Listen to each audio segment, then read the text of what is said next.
Sincèrement, le PSG a joué à 9 ce soir avec Florenzi et Icardi. Et Pochettino a été spectateur dans ces changements parce que sincèrement, il fallait attendre juste la 30e minute pour comprendre que c'était un désastre.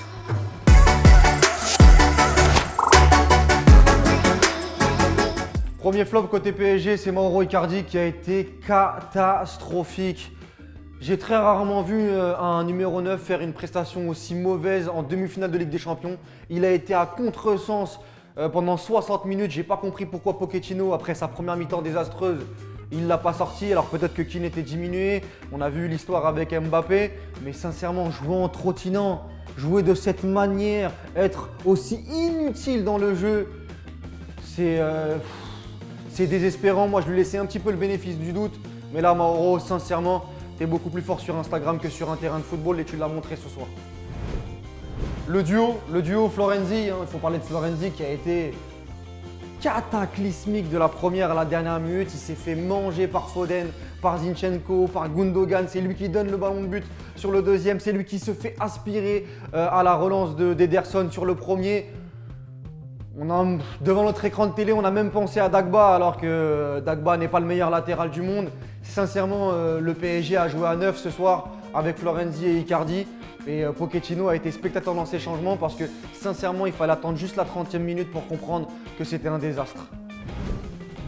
Un mot sur Neymar aussi, qui a été très frustrant ce soir. Alors je veux bien qu'il soit esselé, je veux bien qu'il ne soit pas aidé par Icardi, mais il nous avait envoyé la sauce sur les réseaux sociaux en disant qu'il allait à la guerre. Et franchement, ce soir, j'ai pas senti un très grand Neymar, le Neymar des grands soirs, le Neymar de la remontada. Et c'est un peu décevant parce qu'à chaque fois, il a touché la balle 2, 3, 4 fois. Et il a été à contretemps sur beaucoup de situations alors qu'il fallait la donner ou même tirer. Et ce soir, quand le PSG se fait éliminer sur une double confrontation, c'était déjà le cas à l'aller sur la première mi-temps. On est obligé de pointer la plus grande star. Mbappé n'était pas là, on attendait Neymar et on l'attend toujours.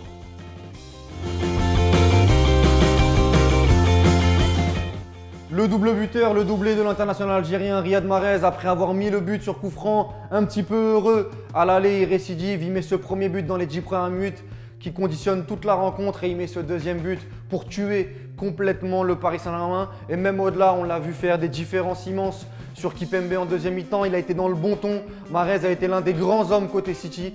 Et pour moi, il est dans les tops, logiquement.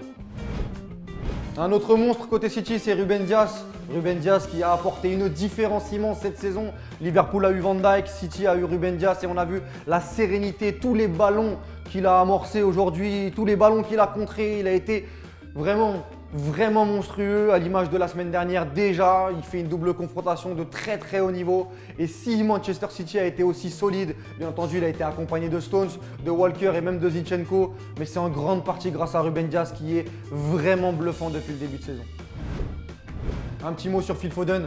C'est ta décennie, copain. On est là uniquement pour la regarder. Tu nous fais rêver à chaque match de Manchester City. Et ce soir, encore une fois, tu as fait tout, vraiment tout à Florenzi, je le disais tout à l'heure. Et puis surtout sur ce deuxième but, c'est toi qui as l'initiative, c'est toi qui as la passe de Riyad Mahrez. Donc voilà, très grand Phil Foden, il fallait le mentionner.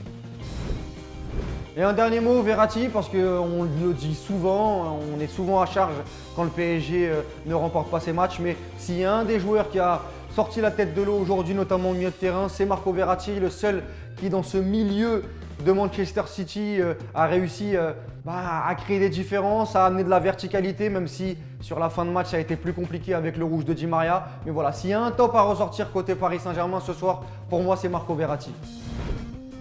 Voilà, c'était mes top et flops pour cette qualification de Manchester City. Si tu es d'accord avec moi, tu commentes. Si tu n'es pas d'accord, tu commentes aussi, mais toujours avec un raisonnement. Et puis on se retrouve très rapidement pour un prochain top et flop sur les réseaux de Foot Mercato.